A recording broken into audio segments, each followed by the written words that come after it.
Miss মুগ্ধতা, হয় চুপচাপ এই বিয়েটা করে নাও, না হয় 5 মিনিটের মাঝে আমার হবু বউকে আমার সামনে এনে হাজির করো। অপশন দুইটা তোমার কাছে, নাও ইয়োর চয়েস, কোনটা করবে? কথাটা বলেই আমার সামনে থাকা মানুষটা হাতের ব্লেজারটা একটু গুটিয়ে নিজের হাতের ঘড়ির দিকে দেখলেন। রাগ আর বিরক্তিতে তার কপালের চামড়া ভাঁজ পড়ে আছে, চোখে অগ্নিরূপ, প্রচন্ড বিরক্তি ভরা তার মুখের আদলখানি। ছাদের রেলিং ঘেঁষে দাঁড়িয়ে আছি আমি, আর আমার সামনে থাকা মানুষটা একদম আমার সামনে আমার দিকে ঝুঁকে 2 হাত রেলিংয়ে ধরে দাঁড়িয়ে আছে, আর তার 2 হাতের মধ্যবর্তী জায়গায় অবস্থান করছি আমি। তবে খুব সাবধানতা অবলম্বন করে দাঁড়িয়ে আছে, আমার সাথে একটুও টাচ লাগেনি।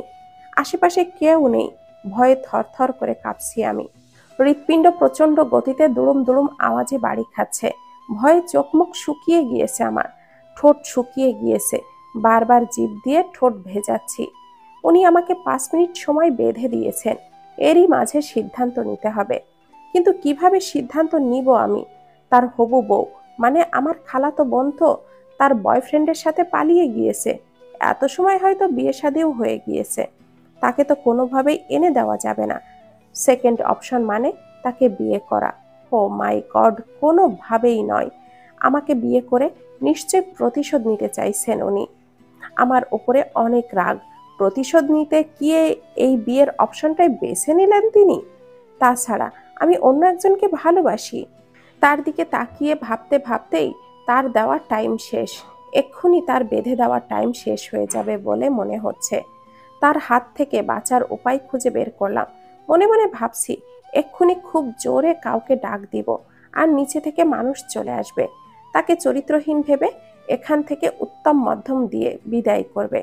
মাত্র হা করেছি, চিৎকার দিব, মুখ থেকে সাউন্ড বেরোনোর আগেই আমার সামনে থাকা ভয়ানক মানুষটা চোয়ালটা শক্ত করে দ্রুত আমার কাছে 2 কদম এগিয়ে এসে আমার মুখটা চেপে ধরল। এবার আমার ভয়ের মাত্রা আরো বেড়ে গেল। উনি গম্ভীর চাহনিতে আমার দিকে তাকিয়ে আছেন, মনে হচ্ছে বহু যুগের রাগ আমার উপরে। দাঁতে দাঁত চেপে বললেন, একদম চিৎকার চেঁচামেচি করার চেষ্টাও করবে না। আমি এখানে তোমার সাথে কোনো রকম অসভ্যতামি করতে আসিনি, যে খরগোশের ছানার মতো করে কান খাড়া করে মানুষ জড়ো করবে। কিছু করেছি আমি তোমার? এই নির্জন জায়গায় কেউ নেই, আমি কিছু করলেও কি তোমার সেই ক্ষমতা আছে আমাকে আটকাবে? আমি তোমাকে একটুও স্পর্শ করিনি, তাহলে চিৎকার করে কি প্রুফ করতে চাইছো? আর্মি অফিসার আইমান সাদিক আয়াস একজন ক্যারেক্টারলেস মানুষ, যে জীবনে কোনো মেয়েকে স্পর্শ করে দেখেনি, তার চরিত্রে দাগ লাগাতে চাইছো? নিজেকে এত ইম্পর্টেন্ট ভেবো না। আয়াস তোমাকে দেখে মুগ্ধ হবে মিস মুগ্ধতা। কোনো অপরিচিত মেয়েকে ছুঁয়ে দেখার কোনো শখ আমার নেই, আন্ডারস্ট্যান্ড? জীবনে কি এমন পাপ করেছিলাম জানি না, এভাবে কেউ কথা শোনাবে ভাবতেও পারিনি আমি। ভয়ে জান বেরিয়ে আসছে যেন আমার। খানিকটা দম নিয়ে বললাম, অসভ্যতা ছাড়া কি? আর আপনি এত তেজ দেখাচ্ছেন কেন?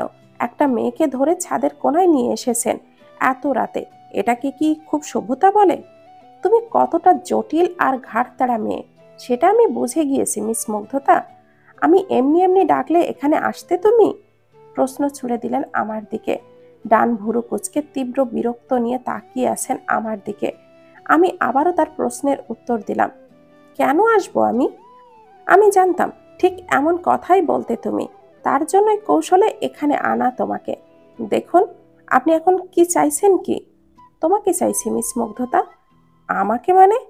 কাল আমার ছুটি শেষ, আমাকে কালই বিয়ে করতে হবে, আর বউ নিয়ে যশোর ক্যান্টনমেন্টে যেতে হবে। কাল আমার বিয়ের ডেট। আমার কলিগরা স্যাররা জানেন যে কাল আমার বিয়ে হবে। কাল যখন হওয়ার কথা ছিল, আমার কালই বিয়ে হবে। আর ইউ লিসেন মিস মুগ্ধতা, তুমি 2টা ভয়ানক অন্যায় করেছো আমার সাথে, তাই শাস্তি স্বরূপ তোমাকেই আমাকে বিয়ে করতে হবে। আর যদি বিয়ে না করো, আমি কিন্তু মামলা দিব তোমার নামে। লাস্টবার ভাবার টাইম দিলাম। কি বলে মামলা করবেন শুনি? আর আমি কেন আপনাকে বিয়ে করতে যাব? খেয়ে কি আমার কাজ নেই? মামলা করব এটা বলে যে তুমি আমার হবু বউকে উস্কানিমূলক কথা বলে পালাতে সাহায্য করেছো। আমি যত গহনা দিয়েছিলাম সেগুলো আত্মসাৎ করেছো। বাই দা ওয়ে, খেয়ে কোনো কাজ থাকলে হয়তো অন্যের বউ ভাগাতে না। মানুষটা যে কতটা বিয়ে পাগল হতে পারে তা ওনাকে না দেখলে জীবনেও বুঝতাম না। বিয়ের জন্য উন্মাদ হয়ে গিয়েছেন, বউ ছাড়া যেন দম বন্ধ হয়ে মারা যাচ্ছেন। নির্লজ্জের মতো কালই বিয়ে করব বলে পাগল হয়ে গেছেন। আপনাকে একটা মেয়ে বিয়ে করবে না বলে পালিয়ে গিয়েছে। দেশে কি আর মেয়ে নেই? এখন আমাকেই জোর করছেন বিয়ে করতে? দেশে আরো অনেক মেয়ে আছে, কেউ তো আমার নামে অপবাদ ছড়ায়নি, আমাকে বয়ফ্রেন্ড বলে দাবি করেনি, তাই না? দেখুন, আমার বয়ফ্রেন্ড আছে, আমাকে ছাড়া সে মরে যাবে। উনি আমার দিকে আরেকটু ঝুঁকে এসে বললেন, আমিও তোমাকে ছাড়া বাঁচবো না মিস মুগ্ধতা। মানুষ নিজের জীবনের থেকে কাউকে বেশি ভালোবাসে না, তাই নিজের জীবন বাঁচাতে তোমাকে বিয়ে করতে চাইছি। এটুকু বলেই জোরে হেসে দিয়ে বললেন, এমনটা ভুলেও ভেবো না, ওকে? তুমি আমার লাইফটা জাস্ট হেল করে দিয়েছো, ফ্যামিলিতে আমার মান সম্মান নষ্ট করেছো। তোমাকে আমি ছাড়বো না মিস মুগ্ধতা। ফেসবুকের নামে অসভ্যতা করার মজা তুমি এইবার বুঝবে মিস মুগ্ধতা। আয়েশের মান সম্মান নষ্ট করলে কি হয় এইবার তুমি বুঝবে। দেখুন, সরি, আমার ভুল হয়ে গিয়েছে। নিচে চলো, এখানে রেখে গেলে তোমার সো কল্ড বয়ফ্রেন্ডের জন্য, আমাকে বিয়ে না করার জন্য। সাথ থেকে লাভও দিতে পারো। তুমি মরলে আমার কি হবে মিস হবু বউ? এটুকু বলেই আমার হাত ধরে টেনে নিচে নিয়ে এসে বলেন, আমার একটা ফোন এসেছে, রাতেই ফিরতে হবে, বিয়ে কাল নয়, আজ মানে এক্ষুনি হবে, কাজী ডাকুন প্লিজ। ওনার কথাবার্তা ভীষণ সন্দেহের লাগছে আমার কাছে, পুরোটাই রহস্য লাগছে আমার কাছে, সব কিছুই যেন রহস্যময়। আরোহীর তো কোনো বয়ফ্রেন্ড নেই, তাহলে কার সাথে পালিয়ে গেল বুঝলাম না। আমাকে একবারও ওর বয়ফ্রেন্ড দেখালো না। ও বলল, আর আমিও মেনে নিলাম, ব্যাপারটা কি? তাছাড়া আমাকে ডেয়ার গেমের জন্য তো আরোহী আয়াসের ফেসবুক আইডি দিয়েছিল। এখন আবার আরোহী বলছে কাকতালীয়ভাবে এই ছেলের সাথেই ওর বিয়ে ঠিক হয়েছে। ও জানতো না। ব্যাপারটা যেন কেমন রহস্যই ঘেরা। আমি মুগ্ধতা, বাবা আর্মিতে চাকরি করতেন, এখন রিটায়ার্ড করেছেন। আমি এইচএসসি পরীক্ষা দিয়েছি, রেজাল্টের অপেক্ষায় বসে আছি। বাড়িতে আমার ছোট আরেকটা বোন আছে, ক্লাস 7-এ পড়ে। কথাই আছে, ইয়ার্কির নাম লোকসান। আমার জীবনেও তার ব্যতিক্রম ঘটল না। ইয়ার্কি মারতে গিয়ে জীবনের চরম দুর্দশায় ভেসে গেলাম। একদিন রাতে আরোহী আমার খালাতো বোন বলল, ট্রুথ নাকি ডেয়ার? আমি সাহসী মেয়ের মতো করে বললাম, ডিয়ার। আরোহী বলল, কাজিনদের বোকা বানাতে হবে, কিন্তু সবাই যেন ভাবে এটা তোর রিয়েল বয়ফ্রেন্ড। যে আইডিটা দিলাম এর ফটো কভারে দিয়ে দিবি, বুঝলি? সুন্দর একটা ক্যাপশন লিখবি, কাজিনদের বোকা বানাতে হবে।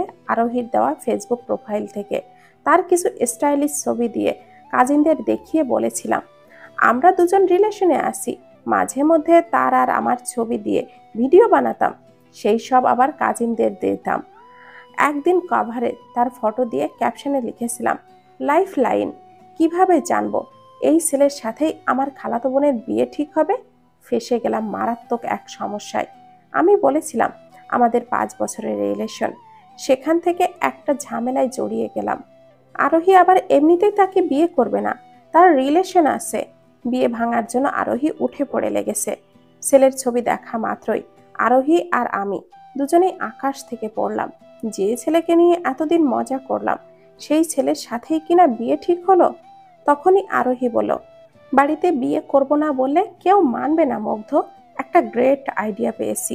বাড়িতে বলবো ছেলেটা তোকে লাইক করতো, জাস্ট এইটুকু বললে কেউ আর এত তদন্ত করতে যাবে না, ব্যাস বিয়েটা ভেঙে যাবে। কি বুদ্ধিমতী আমি, ভেবে দেখ মুগ্ধ। আরোহীকে অনেকবার নিষেধ করলাম, আমাকে এর মাঝে জড়াস না প্লিজ, কোথায় ভেসে যাব তার কোনো ঠিক নেই। বাড়িতে এটা বললে অনেক তদন্ত চলবে, আমি ফেসে যাব।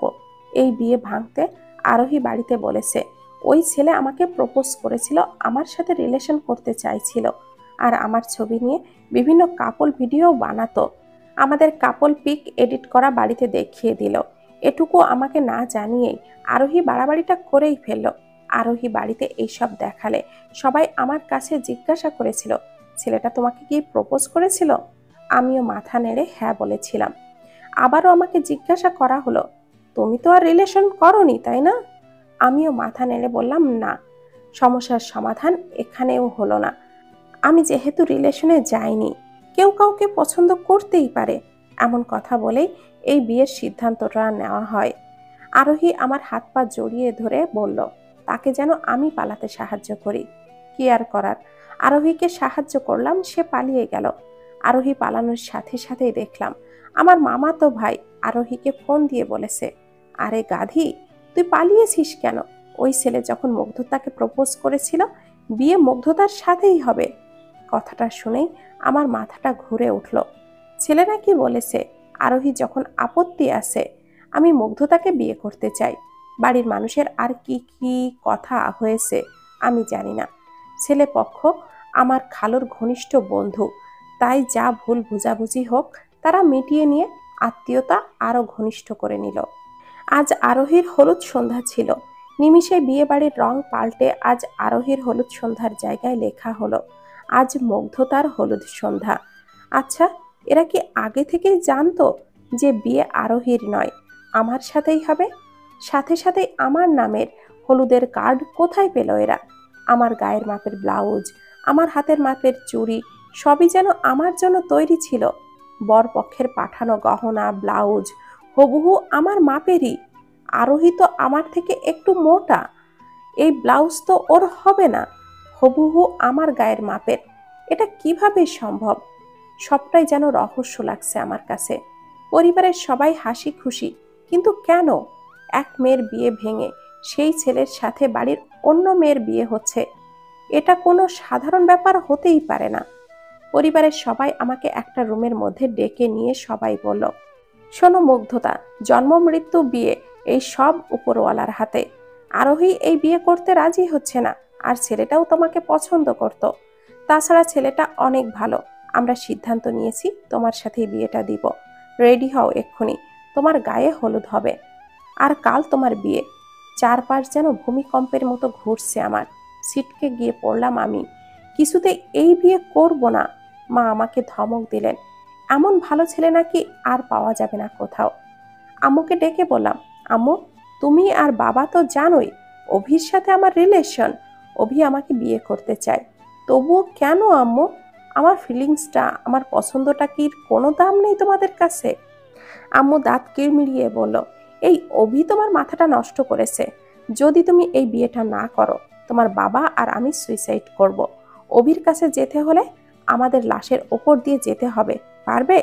এক্ষুনি একটা ফাইসালা হয়ে যাক। মুগ্ধ, বলো কি চাও তুমি? কোনো সন্তানই বাবা মায়ের মৃত্যু মেনে নিতে পারে না। ভীষণ কষ্ট হচ্ছে, দম বন্ধ হয়ে আসছে। কি করব আমি? ছাদে বসে একা একা কাঁদছিলাম। আমার এভাবে বিয়ে হয়ে গেলে অভির কি হবে? অভিকে আমি ভালোবাসি, আমরা দুজন দুজনকে ভালোবাসি। অভির কথা ভাবতে ভাবতেই তখন আয়াস এসে আমার হাত ধরে টেনে ছাদের রেলিং এর কাছে নিয়ে গেল। আর বিয়ে না করলে মামলা করার হুমকি দেখালো। রাত 12টা বাজে, কাজীও চলে এসেছে। তখনই ভীষণ অবাক হলাম আরোহীকে দেখে। আরোহী না পালিয়ে গেল, তাহলে কোথা থেকে এসে হাতে হাতে কাজ করছে সবার সাথে? আরোহীকে ডাক দিব, তখনই চারিদিক থেকে আমাকে কবুল বলার জন্য বলা হচ্ছে। কিছুই করার ছিল না, চোখের পানি ছেড়ে কবুল বলে দিলাম। কবুল বলার ঠিক 10 মিনিট পরেই আমাকে নিয়ে বসিয়ে দেওয়া হলো ফুল দ্বারা সজ্জিত একটি রুমে। রুমটা দেখেই বুঝতে পেরেছি এটা আমার জন্য মরণ শয্যা, মানে ফুল শয্যার খাট। মেঝেতে গোলাপের পাপড়ি দিয়ে আয়াস প্লাস মুগ্ধতা লেখা, সেটা আবার লাভ আকারে বৃত্তাকার করে রাখা, যেটা ছিল আমার জন্য সব থেকে বেশি বিরক্তকর আর কষ্টের ব্যাপার। অভি ছাড়া অন্য কারোর নামের পাশে নিজের নামটা দেখার জন্য মোটেও প্রস্তুত ছিলাম না আমি। চিনি না, জানি না, 2 মিনিটের পরিচয় নেই যার সাথে, তার সাথে ফুলশয্যা কি আদৌ সম্ভব? আমার সাথে ঠিক এমনটাই হলো। দুঃখে কষ্টে বুকটা যেন ফেটে যাচ্ছে। এরই মাঝে আয়াস ঘরের ভেতরে প্রবেশ করলেন কানে ফোন নিয়ে। কারোর সাথে ফোনে কথা বলছেন বলে মনে হলো। ঘরে প্রবেশ করেই এক হাতে ফোন, অন্য হাতে দরজার ছিটকিনিটা লাগিয়ে দিয়ে আমার দিকে তাকালেন। চোখের গভীর চাহনি যেন দীর্ঘকাল ধরে দেখার তৃষ্ণা তার চোখে। একটা অপরিচিত মেয়ের দিকে একটা ছেলে এইভাবে কিভাবে থাকতে পারে? আমার দিক থেকে চোখটা সরিয়ে নিলেন। এরপরই আবারও ফোনে মনোযোগ দিলেন। মাথার পেছনের চুলটা হাত চালাচ্ছেন আর ফোনে কথা বলছেন। সিটকিনি ভালোভাবে লাগানো হয়েছে চেক করে নিয়ে আবারও এক হাত দিয়ে শেরওয়ানির বোতামটা খুলতে খুলতে আমার দিকে এগিয়ে এলেন। আমার দিকে এগোতে গিয়ে আবারও থমকে গেলেন, চোখ দিলেন ফ্লোরের দিকে। আমি ওনার দিকে তাকিয়ে লক্ষ্য করছি উনি কি করছেন। ফোনটা কেটে দিয়ে ফ্লোরে হাঁটু গেড়ে বসে পড়লেন। আমার লেখা নামের গোলাপের পাপড়িগুলো সব এক জায়গায় করলেন। পাপড়িগুলো তুলে শেরওয়ানির পকেট থেকে একটা রুমাল বের করে রুমালের মধ্য নিয়ে আবারও পকেটে রাখলেন। হাঁটু ভাঁজ করে বসে মনে হয় একটু কষ্ট হয়ে গিয়েছে, তাই ওনার উঠে দাঁড়িয়ে একটা জোরে নিঃশ্বাস নিলেন। আবারও আমার দিকে তাকালেন আর ধীর পায়ে এগিয়ে আসছেন আমার দিকে। ভয়ে গলাটা শুকিয়ে যাচ্ছে আমার। আমার জীবনের প্রথম এমন বাজে একটা অভিজ্ঞতা। হৃৎপিণ্ড যেন কাঁপছে, দ্রুত রেসপন্স করছে হৃৎপিণ্ড। আমি জড়ানো গল্পে পড়ে উঠলাম, এ কি, আপনি শেরওয়ানি খুলছেন কেন আর দরজা লাগালেন কেন? আয়াস ঠোঁটের কোণে খানিকটা নিঃশব্দে বাঁকা হাসি দিয়ে বলল, এই ঘরে আমাকে যে উদ্দেশ্যে পাঠানো হয়েছে সেই উদ্দেশ্য সফল করতেই এসেছি ডিয়ার মিসেস মুগ্ধতা আয়াস। ভয়ে প্রায় ততলিয়ে বলে উঠলাম, কি কারণে পাঠানো হয়েছে? তুমি কি এটা বোঝো না কেন পাঠানো হয়েছে আমাকে ডিয়ার মিসেস? দেখুন, আমাদের এই বিয়ে হলেও আমি এই বিয়ে মানি না। আপনাকে চিনি না, জানি না, এমন একটা অপরিচিত মানুষের সাথে আমি এসবের জন্য মোটেও প্রস্তুত নই, বুঝেছেন? দূরে সরুন, না হলে আমি চিৎকার করব কিন্তু। উনি ধীরে ধীরে খাটের আরো কাছে চলে এলেন, একদম খাটের সাথে মিশে দাঁড়ালেন। আমি ওনাকে দেখে ঘাবড়ে গিয়ে খানিকটা ঝুঁকে গেলাম। ওনার দুই হাতের মধ্যবর্তী জায়গায় অবস্থান করছি এইবার আমি। উনি আমার দিকে সম্পূর্ণ ঝুঁকে ভুরু নাচিয়ে বললেন, চিৎকার করার অভ্যাস ভালোই আছে তোমার, সেটা কিছুক্ষণ আগেই বুঝতে পেরেছি। লিগ্যাল ওয়াইফ আমার তুমি। আমি কাছে গেলে চিৎকার দিলে সেটা কি খুব বেশি শোভনীয় দেখাবে মিস মুগ্ধতা? Oh sorry, very sorry. তুমি তো এখন আর মিস মুগ্ধতা নাও, কিছুক্ষণ আগেই কাগজে কলমে স্বাক্ষর করে মিসেস মুগ্ধতা আয়াস হয়েছ। বাই দ্য ওয়ে, কোন সবের জন্য প্রস্তুত নও তুমি ডিয়ার মিসেস মুগ্ধতা আয়াস? What you do mean by এসবের জন্য প্রস্তুত নয়? আমার কিউরিয়াস মাইন্ড সেই সব সম্পর্কে কিছুটা ব্যাখ্যা শুনতে চাইছে। ভাবখানা দেখো, যেন ন্যাকা, কিছুই জানে না, কিছুই বোঝে না, আমার থেকে বুঝতে চাইছে। এসব আর্মি ছেলেরা অতিরিক্ত ভাবের হয় আর প্রচুর ফাজিল হয়, আগেই শুনেছি আমি। এমনভাবে কথা বলছে, আমার জায়গায় অন্য কোনো মেয়ে থাকলে নির্ঘাত ওনার কথা বলার ধরন শুনে ক্রাশ খেয়ে আহত হতো। কথায় কথায় ভুরু নাচাই, শুধু কপাল টান টান করে। আবারও জড়ানো গলায় বললাম, আপনি যে কারণে এখানে এসেছেন সেসবের জন্য প্রস্তুত না আমি। আপনি সব বোঝেন, বুঝেও জানতে চাইছেন? উনি যেভাবে ঝুঁকে এসেছেন, আমি সম্পূর্ণ শুয়ে পড়লাম বিছানার উপরে। তা না হলে ওনার সাথে আমার টাচ লেগে যাবে। উনিও ঠিক ততটাই ঝুঁকে এসেছেন আমার দিকে। আমাদের দুজনের মাঝে দূরত্ব 1 ইঞ্চি মতো হবে। উনি শেরওয়ানির লাস্ট বোতামটা খুলেছেন আমার দিকে তাকিয়ে, আর দুষ্টু হাসি হাসছেন আমার দিকে তাকিয়েই। আমি যেন আরেকটু হলেই খাটের সাথে নিজেকে পিষে পটল তুলে ফেলতাম। ঘন ঘন নিঃশ্বাস নিয়ে বললাম, আপনার কি কোনো লজ্জা নেই? এইভাবে একটা অপরিচিত মেয়ের সামনে শেরওয়ানি খুলছেন, আর আপনি যা ভাবছেন তা কিন্তু কখনোই হবে না। উনি খাট থেকে তোয়ালেটা নিয়ে এক ঝটকায় উঠে দাঁড়ালেন, সেই সাথে আমার এক হাত ধরে টান দিলেন। আমিও উঠে গেলাম। উনি আমার দিকে আবারও তাকিয়ে ভুরু উঁচিয়ে বললেন, মন মাইন্ডে এত ডার্টি কেন তোমার? নিষ্পাপ ছেলেদের দেখে এমন জঘন্য চিন্তা কিভাবে আনো মাথায়? ইচেড়ে পাকা তো তুমি খুব। আমি এই ঘরে চেঞ্জ করতে এসেছি, তোমার সাথে ফুলসজ্জা করতে নাই, ওকে? এই বাড়িতে এই ঘর ছাড়া আর কোনো অ্যাটাচড বাথরুম নেই। তোমার খালামণি আমাকে এই ঘরে পাঠিয়েছেন চেঞ্জ করতে। এই দেখো, আমাকে তোমার বাড়ির লোকজন ধরে এই শেরওয়ানি পরিয়ে দিয়েছেন। এটা না পড়লে নাকি বিয়ে হতো না। যত সব ফাউল নিয়ম কানুন বাড়ির মুরব্বীরা ধরে এইসব পরিয়ে দিল, আর তাদের মেয়ে কিনা আমাকেই উল্টোপাল্টা ভাবছে। গরমে লাইফটা হেল হয়ে যাচ্ছে, দেখতে পাচ্ছ না? আর কিছুক্ষণ এই পোশাকে আমি থাকলে তুমি অকালেই বিধবা হয়ে যেতে। বাইরে মানুষজনে ভরপুর, দরজা না লাগিয়ে চেঞ্জ করব কিভাবে? বাই দা ওয়ে, তুমি কি দরজা খুলেই চেঞ্জ করো নাকি ডিয়ার মিসেস মুগ্ধতা আয়াস? ইন্নানিল্লাহ, তুমি দরজা খুলেই, ভাবতেই পারছি না আমার বউ না জানি কতজনকে। আমি এবার চোখ রাঙিয়ে তাকিয়ে বললাম, আপনি চেঞ্জ করতে যান, আর একটাও বাজে কথা বলবেন না। উনি চেঞ্জ করতে ভেতরে প্রবেশ করলেন, কিছুক্ষণ আগে আয়াসকে খালু একটা শেরওয়ানি দিয়েছিলেন পরার জন্য। তাদের রিকোয়েস্টে আয়াস ব্লেজার খুলে শেরওয়ানিটা পরেছিল। আয়াসের মা বাবা উপস্থিত আছে এখানে। আমার মা বাবার সাথে হাসি খুশি মুখেই গল্প করে যাচ্ছে। এমন একটা ভাব যেন এই বাড়িটা স্বাভাবিক একটা বিয়ে বাড়ি। এখানে তেমন কিছুই ঘটেনি। কারোর মাঝে কোনো অস্বাভাবিক ভাব নেই যে এই বাড়ির এক মেয়ের জায়গায় অন্য একটা মেয়ের বিয়ে হয়েছে। আয়াস ওয়াশরুমে গিয়েছে দেখে আমি বাইরে বের হলাম। আরোহী পারবে আমার সব প্রশ্নের উত্তর দিতে। আমাকে ফাঁসিয়ে দিয়ে নিজে হেসে খেলে বিয়ে বাড়ির দায়িত্ব পালন করছে। দরজার বাইরে গিয়ে দেখলাম আরোহী ছাদের দিকে যাচ্ছে। আমিও আরোহীর পিছু পিছু গেলাম।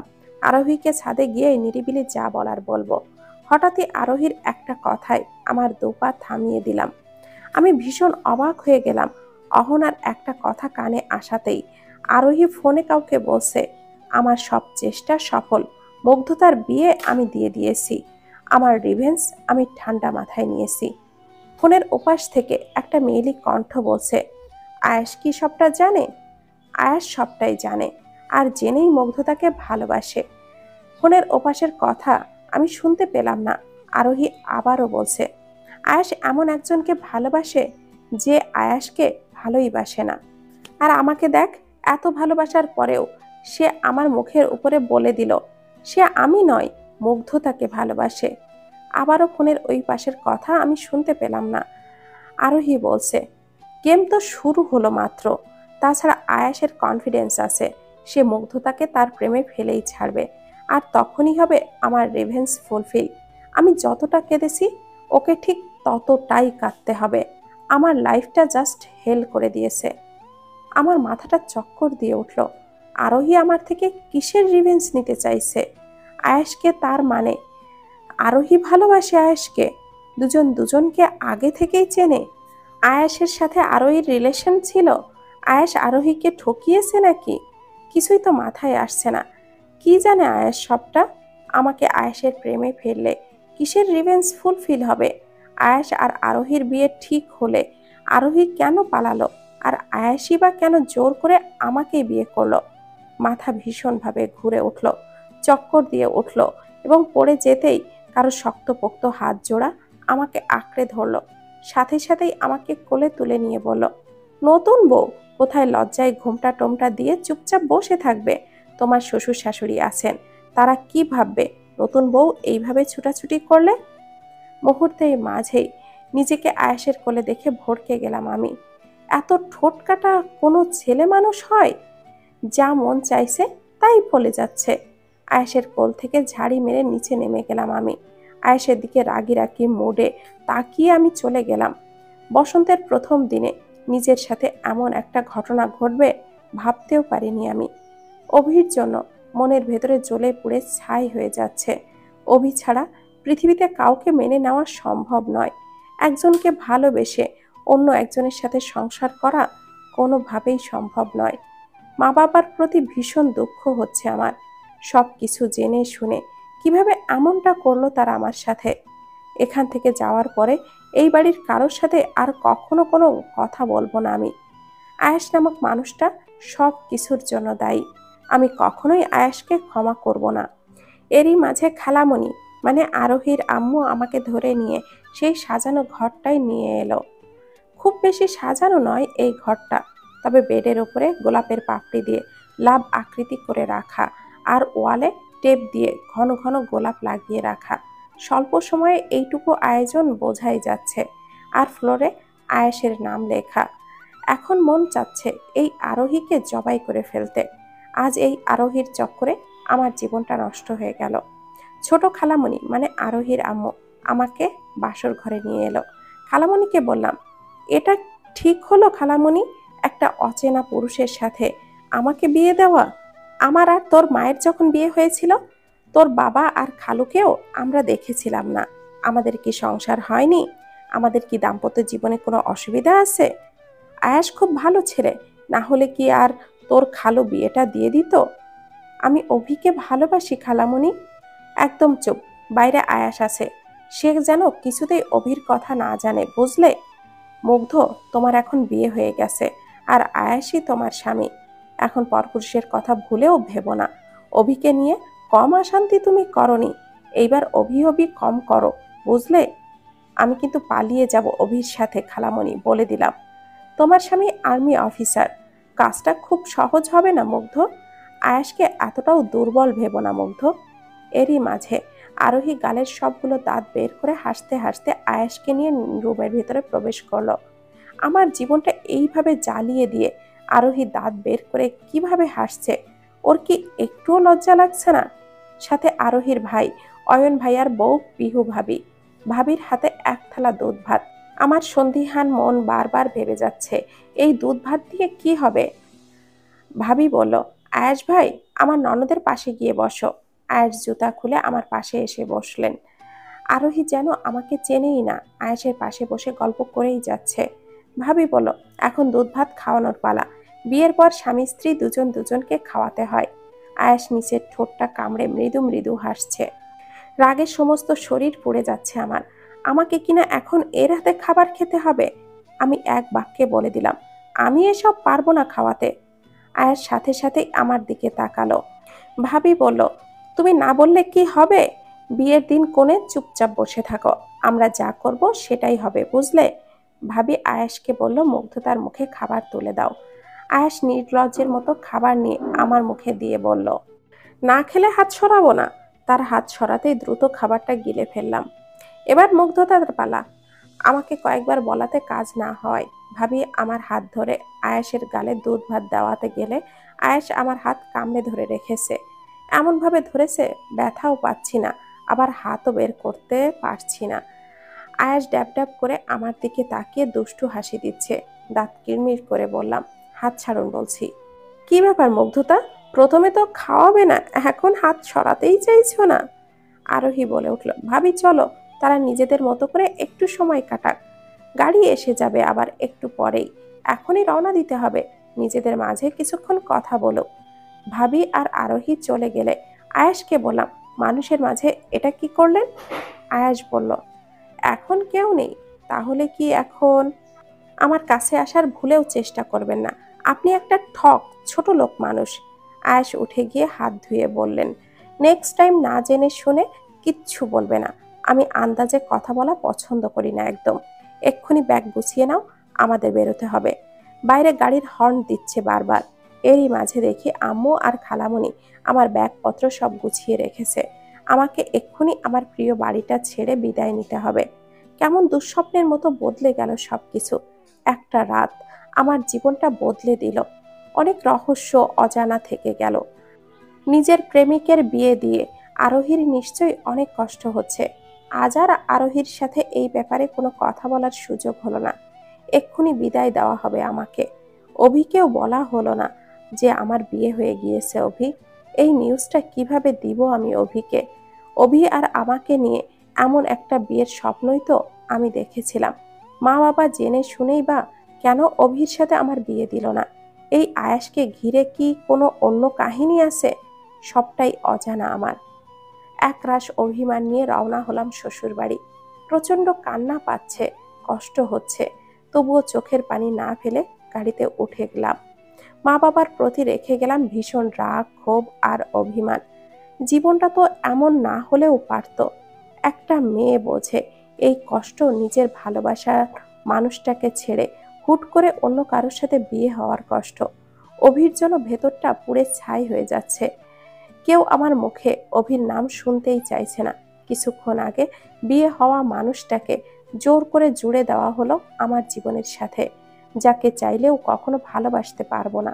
মনের মাঝ থেকে অভির নামটা কেটে তার নামটা কোনোদিনও লিখতে পারবো না। 3 অক্ষরের কবুলের এত শক্তি আগে বুঝিনি। যার নামে কবুল পড়েছি, আজ আমার ইচ্ছা না থাকলেও তার সাথে আমাকে যেতে হবে। বুকফাটা আর্তনাদ নিয়ে বসে আছি গাড়িতে। বাবা আমার কাছে এসে চোখের পানি ফেলে বললেন, মা, একদিন বুঝবি, মা বাবা কখনো সন্তানের খারাপ চায় না। আমাদের ওপর অনেক রাগ করছিস তাই না? খুব শীঘ্রই তুই বুঝবি আমরা ঠিক ছিলাম।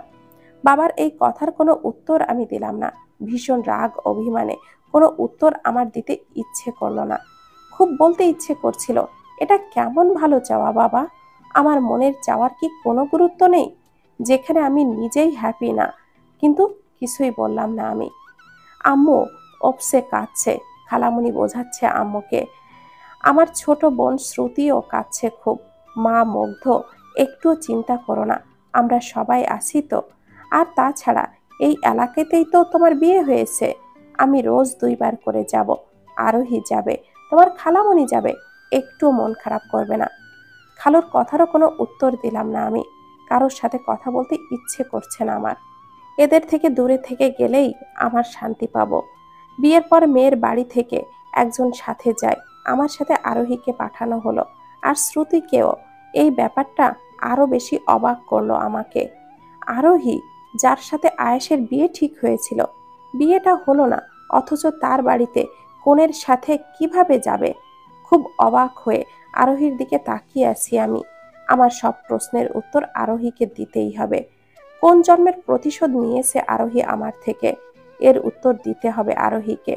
নিজের জীবনের সব কথা যার সাথে শেয়ার করেছি, সব থেকে ক্লোজ ছিল যে আমার সাথে, সে আমার জীবন নিয়ে গেম খেললো। কিন্তু কেন? কেন? কোনো কিছুই আমার যেন মাথায় আসছে না। গাড়িতে আমি জানালার পাশে বসলাম। আমার পাশে আয়াস বসেছে। পাশের পেছনের সিটে আয়াসের মা শ্রুতি আর আরোহী বসেছে। ড্রাইভারের পাশে আয়াসের বাবা বসেছেন। আরোহীদের বাড়ি থেকে গাড়িতে করে 10 মিনিটও লাগলো না আয়াসদের বাড়িতে আসতে। পাশাপাশি এলাকাতেই আরোহী আর আয়াসের বাসা। গাড়ি থেকে সবাই নেমে গেলেও আমি চুপচাপ বসে রইলাম। আমি আমার সাথে ঘটে যাওয়া ঘটনাগুলো ভাবছি। খেয়ালই নেই গাড়ি থেকে সবাই নেমে গিয়েছে। আয়াস, বৌমাকে নিয়ে এসো। তুমি ওকে রেখে নেমে এলে কেন গাড়ি থেকে? আম্মু, তোমার বৌমা গাড়ি চালাতে পারে, অথচ গাড়ি থেকে নামতে পারে না? তোমার বৌমা কি ছোট বাচ্চা যে নামতে পারে না? নিশ্চয় কোনো কারণে বসে আছে। তুমি ওকে নিয়ে এসো, আমরা ভেতরে যাচ্ছি। অনেক রাত হয়েছে, সবাই ক্লান্ত, সবাই রেস্ট করবে, আর ঘুমেরও প্রয়োজন এখন। আয়াসের আম্মু সহ সবাই ভেতরে চলে গেল। আয়াস কপাল কুঁচকে আমার দিকে তাকিয়ে বলছে, জিলেপি বানানোর মন্ত্র দিয়ে নিশ্চয় মেয়ে মানুষ বানানো, না হলে এত প্যাঁচ কেন আল্লাহ তাদের ভেতরে? এটুকু বলেই আমার কাছে এসে ফিস ফিস করে বললেন, সত্যি কি গাড়ি থেকে নামতে পারো না, নাকি এই হ্যান্ডসাম ছেলের কোলে ওঠার জন্য এত বাহানা? একবার কোলে নিয়েছি, আমার হাত ব্যথা হয়ে গেছে। আমার পক্ষে আর কোলে নেওয়া কিছুতেই সম্ভব নয় তোমাকে। তুমি যদি ভেবে থাকো রোজ রোজ নায়কদের মতো করে কোলে তুলে নিয়ে যাব তোমায়, এটা ভাবা কিন্তু সম্পূর্ণ ভুল। আমি কোনো সিনেমার নায়ক না, বুঝলে ডিয়ার মিসেস মুগ্ধতা আয়াস। তাও নেওয়া যেত কোলে, কিন্তু মেয়ে মানুষ যে এত ভারী হতে পারে তা তোমাকে উঁচু না করলে বুঝতামই না। এত মোটু কেন তুমি? হ্যাঁ, কি খাও তুমি? নিজের ফিগার মেনটেন করতে পারো না? এত মোটা মেয়ে আমার জীবনে দেখিনি। তোমাকে 5বার কোলে নিলেই আমার ইন্না নিল্লা হয়ে যাবে, শিওর এটা। আর্মি ট্রেনিংয়ে পাঠানো প্রয়োজন তোমাকে। প্রচন্ড রাগী মুডে আয়েশের দিকে তাকিয়ে বললাম, আজে বাজে কথা ছাড়া বলতে পারেন না? আমাকে বিয়ে করেছেন কি এইসব আজে বাজে কথা শোনানোর জন্য? ইয়া হাবিবি। যাক, মুখ দিয়ে তাহলে কথা বের হয়েছে। আমি তো ভেবেছিলাম 2 ঠোঁটের মধ্যে কি সুপার গ্লু লেগে এঁটে গিয়েছে নাকি। গাড়িতে একদম মুড অফ করে এলে। বাই দা ওয়ে, তোমার কি মনে হয়? আমার মনে হচ্ছে আজে বাজে কথা ছাড়া আর কিছু শোনানোর জন্য আপনি আমাকে বিয়ে করেননি। এটা ছাড়া আর কোনো কারণও তো দেখছি না আমি বিয়ের। ও রিয়েলি? আজ জানলাম ছেলেরা বিয়ে করে বউকে আজে বাজে কথা শোনানোর জন্য। সব ছেলের সাথে নিজেকে গোলাবেন না। সব ছেলে আপনার মতো বিদঘুটে আর ঠোঁটকাটা টাইপ হয়ই না, বুঝেছেন? কিছু ছেলের রোমান্টিকও হয়। তোমার সো কল্ড বয়ফ্রেন্ড বুঝি খুব রোমান্টিক ছিল? শিওর ছিল। আপনার মতো পা থেকে মাথা পর্যন্ত জ্বালানো কথা সে বলতো না। ও আচ্ছা, কি যেন নাম তার? অভি। তোমার জীবন থেকে অভি নামটা কেটে আয়াস নামটা লিপিবদ্ধ হয়ে গিয়েছে মিসেস মুগ্ধতা। আমার মন থেকে অভি নামটা কোনোদিনও কাটবে না। তোমার জন্য এটাই ভালো হবে, যত দ্রুত অভি নামটা মুছে আমার নামটা লিখিবে। অভি নাম কোনোদিনও আমার মন থেকে মুছবে না, বুঝেছেন? আমি মুছিয়ে দেব সেই নাম, আর আমার নামটা সারা জীবনের মতো তোমার মনে লিখে দিব। যে নাম ভালোবাসা দিয়ে লেখা হয় সেটা মুছে ফেলা যায় না। মুগ্ধতা, তুমি ভালোবাসবে আমায়, আর আমার নামটাই তুমি লিখবে। কোনোদিনও সেটা হবে না। চ্যালেঞ্জ করো না, তুমি হেরে যাবে। কেন? কারোর সাথে চ্যালেঞ্জ করে বুঝিয়ে আমাকে বিয়ে করেছেন যে আমি আপনার প্রেমে পড়বই? শুনুন, আপনার কি মনে হয় আমি কিছুই জানি না? হয়তো অনেক কিছুই জানো, আবার কিছুই জানো না। তবে একটু বেশি বোঝো তুমি। বেশি বোঝার জন্য আজ এইভাবে বিয়ে হয়েছে তোমার। ও নো নো, চেতে যেও না আবার। যাদের ওজন বেশি তাদের সবারই এই সমস্যাটা আছে, তোমার একার নয়। সামান্য 54 কেজি 100 গ্রাম ওজনের একটা মেয়ে উঁচু করে যে হাঁপিয়ে যায়, সে কিনা আবার আর্মি অফিসার। কে দিছে আপনাকে এই জবটা? যে দিয়েছে সে কি তাহলে মারাত্মক কোনো ভুল করে ফেলেছে? বলেই আমাকে আবারও কোলে তুলে নিয়ে গাড়ি থেকে নামিয়ে ঘরের ভেতরে নিয়ে গেল। গাজীপুরের শহর থেকে একটু দূরে আয়েশদের বাসা। না শহর না গ্রাম, চারিদিক দেখে যা মনে হচ্ছে। তবে আয়েশদের বাড়িটা ভীষণ সুন্দর। একতলা বিশিষ্ট এই বাড়িটা চোখে তাক লাগানোর মতো করে সুন্দর। আগে কখনো একতলা বাড়ি এতটা সুন্দর দেখিনি। বাড়িতে ঢুকতেই বিশাল বড় গেট, গেটের সামনে উঠান, তারপরে বিল্ডিংটা। বাঙ্গি কালারের ওয়াল, বেশ সুন্দর দেখতে। আয়েশ আমাকে কোলে তুলে নিয়ে বাড়িতে প্রবেশ করতে করতে বলল, মুগ্ধতা, আমার বিশাল কোনো বিল্ডিং নেই, গরিবের এই কুড়ে ঘরে কি তোমার পছন্দ হয়েছে? তার কথা শুনে মনে হচ্ছে যেন বাড়িটা আমার জন্যই বানানো। আমি সাথে সাথেই বললাম, এমনভাবে বলছেন যেন বাড়িটা আমার জন্য বানিয়েছেন। আয়েশ মৃদু হেসে বলল, তোমার সিক্স সেন্স অনেক ভালো। তার কথা আমার মাথার উপর দিয়ে গেল। মাঝে মাঝে আজগুবি কিছু কথা বলছে। বিয়ের আগে যে মুড নিয়ে আমাকে ভয় দেখালো, তার কোনোটাই এখন ওনার মাঝে নেই। খুব আশ্চর্য লাগছে আমার কাছে ব্যাপারটা। আমাকে নিয়ে আয়েশের রুমে বসিয়ে দেওয়া হলো। আয়েশের রুমটাও দেখতে খুব সুন্দর। বেশ বড় একটা রুম, সুন্দর একটা খাট, আলমারি, সিঙ্গেল সোফা। আয়েশের মতোই করে পরিপাটি আয়েশের রুমটা একেবারে। আয়েশের মা বাবা আমার পাশে এসে বললেন, মা মুগ্ধতা, একদমই ভেবো না। জানি তোমার বিয়েটা স্বাভাবিকভাবে হয়নি, তবে তুমি সব কিছু স্বাভাবিক মনে করো। আজ থেকে আমাদের মা বাবা বলে ডেকো। এই বাড়িতে কোনো ঝামেলা নেই। আয়েশ ছুটিতে এসেছে, ছুটি শেষ হলে আয়েশের সাথে তুমি চলে যেও। যেখানে আয়েশ থাকে তুমি সেখানেই থেকো। আমার একটা ছোট ছেলে আছে, তোমার ভাইয়ের মতো। ও বাড়িতে নেই, থাকলে দেখতে ভাবি ভাবি করে একেবারে তোমাকে পাগল করে ফেলতো। ছোট ছেলেটা বন্ধুদের সাথে পিকনিকে গিয়েছে। আমার এই দুই ছেলে নিয়েই সুখের পরিবার। তুমি আমার মেয়ে আজ থেকে। কখনো কোনো অসুবিধা হলে আমাদের জানাবে, ঠিক আছে? মা, অনেক রাত হয়ে গিয়েছে, অনেক গরমও লাগছে, ফ্রেশ হয়ে নাও বা গোসল করে নাও, দেখবে ভালো লাগবে তোমার। আয়েশের মা বাবা বাইরে চলে গেলে দেখলাম আয়েশ আরোহীকে বলছে, তুমি মুগ্ধতাকে কেন বলে দিয়েছো যে মুগ্ধতাকে আমার প্রেমে ফেলে ছাড়বে? আমি এইসব কিছুই বলিনি। তুমি বলনি, তাহলে কে বলেছে? তুমি আর আমি ছাড়া তো এইসব কথা পৃথিবীর আর কেউ জানে না। আমাদের প্ল্যান কি অন্য কারোর জানার কথা? আরোহী আয়েশকে নিয়ে খানিকটা আড়ালে নিয়ে গেল। আমার মাথায় আসছে না তারা আসলে কি বলা বলি করছে। রুমটা ফাঁকা, কোথাও কেউ নেই। আয়েশ আরোহীর সাথে পাশেই কোথাও গিয়েছে হয়তো। কেউ নেই এই সুযোগে এই সুটকেস থেকে ফোনটা বের করে পাওয়ারটা অন করলাম, আর সাথে সাথেই অভিককে কল দিলাম। অভির ফোনটা সুইচ অফ বলছে। অভি নিশ্চয়ই ফোনটা সুইচ অফ করে রেখেছে, ঘুমিয়েছে সে। অভিকে একটা মেসেজ করলাম, অভি, তোমার সাথে আমার অনেক কথা আছে। আমার সাথে অনেক কিছু ঘটে গিয়েছে, সেটা ফোনে বলা সম্ভব নয়। আমার সাথে যে কোনোভাবেই হোক দেখা করো, না হলে আমাদের আর দেখা হবে না। আমি তোমার থেকে অনেক অনেক দূরে চলে যাব অভি, প্লিজ আমাকে বাঁচাও। আমি কোথায় ফেসে গিয়েছি জানি না। অভিকে মেসেজ করে আবারও ফোনের সুইচটা অফ করে রেখে দিলাম সুটকেসে। আয়াশকে দেখে যা বুঝলাম, আমার বয়ফ্রেন্ড আছে জেনেও যখন বিয়ে করেছে, তার মানে কিছুতেই অভিকে আমার সাথে যোগাযোগ করতে দিবে না। আমার কাছে ফোন আছে জানলেও ফোন নিশ্চয়ই নিয়ে নিবে। যেভাবেই হোক আমাকে অভির সাথে যোগাযোগ রাখতে হবে। খাটের কোনায় গম্ভীরভাবে বসে আছি, কি করব কিছুই বুঝে উঠতে পারছি না। এরই মাঝে শ্রুতি এলো আমার পাশে। শ্রুতির গায়ে লাল একটা রানী ফ্রক। শ্রুতিকে বললাম, এখনো ঘুরে বেড়াচ্ছিস, ঘুমাবি না তুই? ঘুম আসছে না আপুই, এই বাড়িটা ভীষণ সুন্দর, আমার ঘুরে দেখতে খুব ভালো লাগছে। আর জানো আপুই, ওই যে আমার দুলাভাই আছে না, মানে আয়াস ভাইয়াকে, সে ভীষণ পছন্দ হয়েছে আমার। ভাইয়া খুব সুন্দরভাবে কথা বলে, তাছাড়া দেখতেও সিরিয়ালের নায়কদের মতো। আর আয়াস ভাইয়ের যে মা বাবা আছে না, ওনারা অনেক ভালো। শ্রুতির দিকে তাকিয়ে বেশ বুঝতে পারলাম আয়াস শ্রুতির ব্রেন ওয়াশ বেশ ভালোইভাবে করেছে। আয়াসের অতি প্রশংসা এই মুহূর্তে আমার মোটেও ভালো লাগছে না। বেশ বিরক্ত নিয়ে শ্রুতিকে বললাম, মানুষের বাইরের চেহারাটা আসল নয় শ্রুতি, ভেতরটাই আসল। তুই এখনো অনেক ছোট, মানুষ দেখে কিভাবে বুঝবি কে ভালো আর কে খারাপ? দেখো আপুই, আমি কিন্তু ক্লাস 7-এ পড়ি, একদমই বাচ্চা না। আমার সব বান্ধবীদের বয়ফ্রেন্ড আছে, তারা বাচ্চা নেওয়ার প্ল্যানও করেছে। আমাকে অতটাও বাচ্চা ভাবা ঠিক না। তোমার ওই বয়ফ্রেন্ড অভিকেও আমার ভালো লাগতো না, তার থেকে আয়াস ভাইয়া অনেক ভালো, বুঝেছো? শ্রুতির কথা শুনে মাথা ঘুরছে আমার। ক্লাস 7-এ পড়া মেয়ের কিনা বান্ধবীর বাচ্চা নেওয়ার প্ল্যান করছে?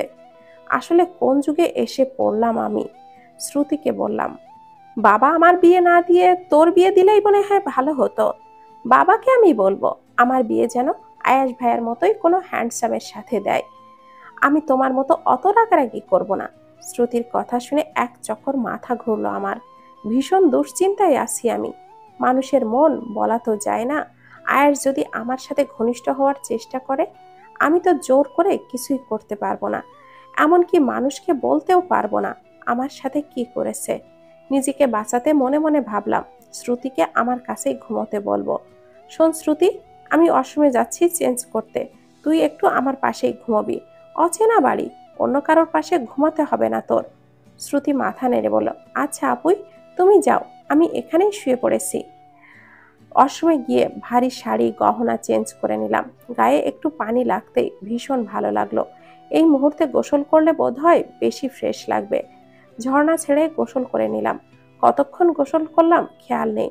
নতুন বউ, সাথে কোনো 3 পিসও নিয়ে আসিনি। যা আছে সবই শাড়ি। আমি তো শাড়ি পরতে জানি না, কাকে ডাকবো? শ্রুতি তো শাড়ি পরাতে জানে না, আরোহীকে ডাকবো?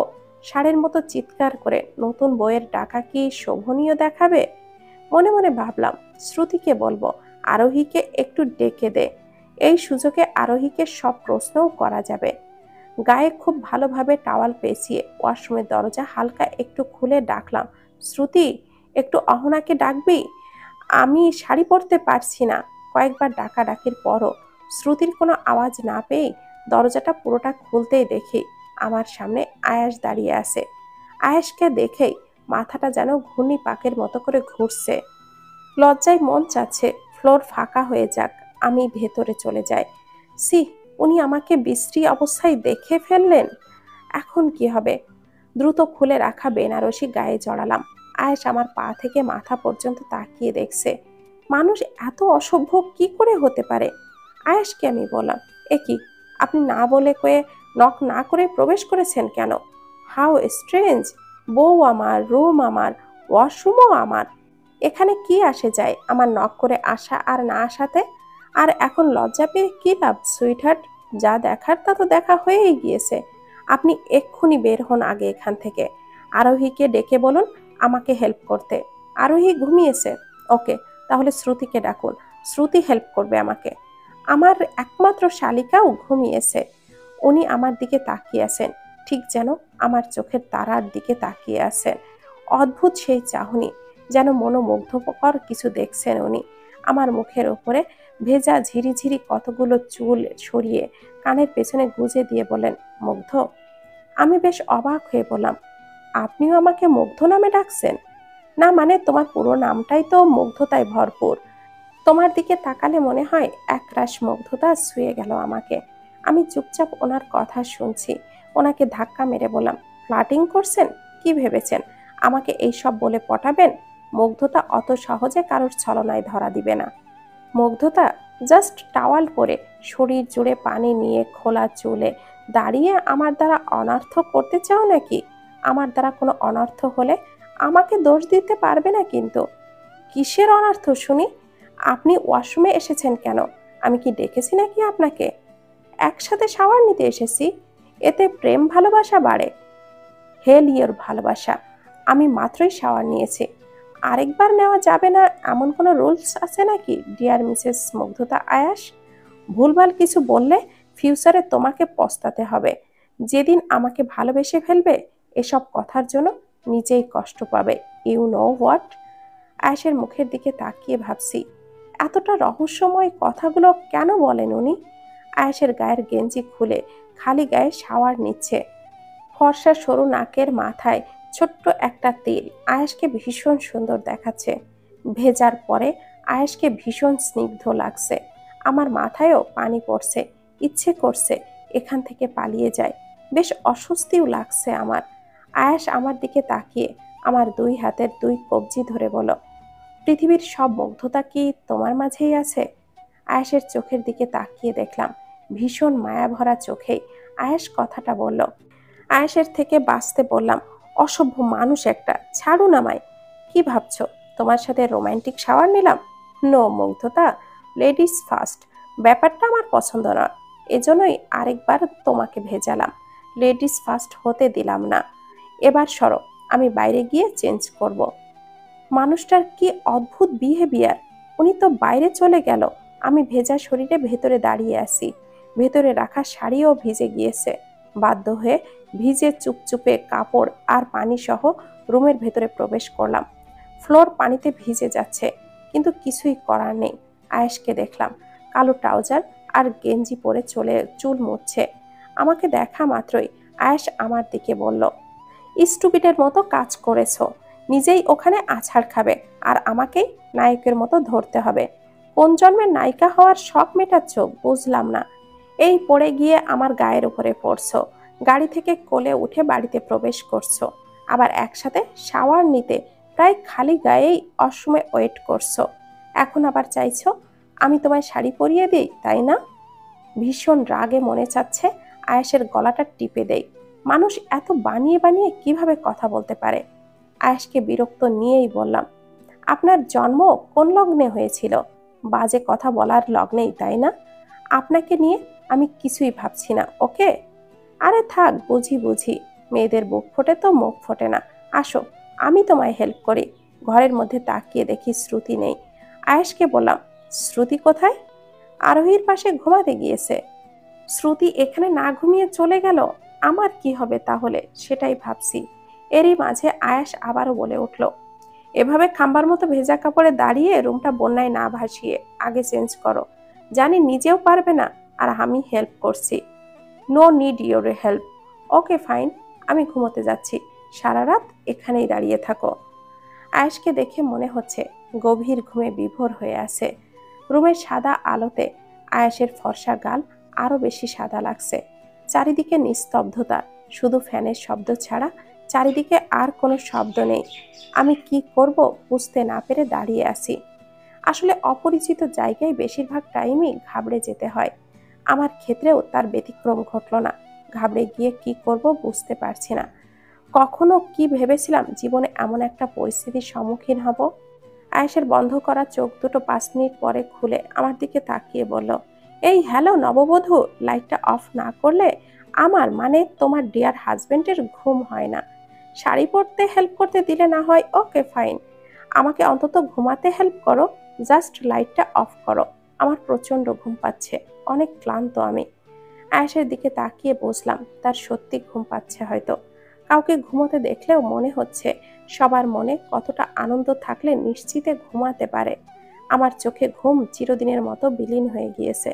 হয়তো এই দুই চোখে আর কখনো নিদ্রা আসবে না। ঘুমেরা আর ঘুমের জগতে হাতছানি দিবে না। যারা আমার চোখের ঘুম কেড়ে নিয়েছে তারা নিশ্চিন্তে ঘুমোচ্ছে। আয়েশের দিকে তাকিয়ে এইসব ভাবতে ভাবতেই আয়েশের কথার কোনো উত্তর না দিয়ে সুটকেস থেকে কালো একটা শাড়ি নিয়ে ওয়াশরুমে গিয়ে নিজের মতো করে পরে নিয়ে কোনো রকম শাড়িটা মাথায় টাওয়াল পেঁচিয়ে রুমের ভেতরে এসে দাঁড়ালাম। বিয়ের আগে শখ করেও আমার কখনো শাড়ি পরা হয়নি। এই কারণে খুব ভালো অভিজ্ঞতা নেই শাড়ি পরাতে। এইদিকে আমারও ক্লান্ত লাগছে, একটু বিছানায় গিয়ে শুতে পারলেই মনে হয় ভালো লাগতো। কিন্তু কোথায় কাত হব সেটাই ভেবে পাচ্ছি না। চেনা নেই, জানা নেই, অচেনা একটা পুরুষের পাশে গিয়ে শুয়ে পড়ব, ভীষণ অস্বস্তি হচ্ছে আমার। যদি সে তার সুযোগ নিয়ে নেয়, ওনাকে দিয়ে কোনো বিশ্বাস নেই, সবকিছু জেনে বুঝে বিয়েটা করতে পেরেছে, তার পক্ষে সবই সম্ভব। যে কোনো মেয়ের কাছে হঠাৎই একটা পুরুষের সাথে বেড শেয়ার করা অত্যন্ত অস্বস্তিকর। তবুও যদি আমাদের বিয়েটা স্বাভাবিকভাবে হতো, তাকে মেনে নিতে পারতাম, তাহলে কোনোভাবেই তাকে সহ্য করতে পারছি না আমি। এরই মাঝে আয়াস বিছানা থেকে নেমে লাইটটা অফ করে বলল, একটা শাড়িও ঠিকভাবে পরতে পারো না, অথচ বিয়ে করার জন্য পাগল হয়ে গিয়েছিলে। তার এই বিরক্তকর কথা আমার আরো বেশি খারাপ লাগছে। মুখটা গম্ভীর করে তার দিকে তাকিয়ে বললাম, আপনাকে কে বলেছে আমি বিয়ে করার জন্য পাগল হয়ে গিয়েছিলাম? তো পাগল হয়েছিলে ছাড়া আর কি? তাহলে প্রেম করতে কেন? মানুষ কেন প্রেম করে? নিশ্চয় বিয়ে করার জন্য। পাগল যখন হওনি, তোমার সো কল্ড বয়ফ্রেন্ডকে বিয়ে করার জন্য বাড়িতে ঘরের দরজা লাগিয়ে অনশনে বসেছিলে কেন? এইটুকুন একটা মেয়ে, সে কিনা বিয়ের জন্য পাগল হয়ে গিয়েছিল। আমার কাছে খুব আশ্চর্য লাগলো ব্যাপারটা। আমার বাড়িতে বিয়ে নিয়ে অশান্তি উনি কিভাবে জানলেন? অভির সাথে বিয়ে নিয়ে সত্যি অশান্তি হয়েছিল, সেটা আয়াস কিভাবে জানলো? আয়াসের দিকে গভীর দৃষ্টিতে তাকিয়ে আছি আমি। আয়াস আমাকে একটা ধমক দিয়ে বলল, একদম চুপচাপ দাঁড়িয়ে থাকো।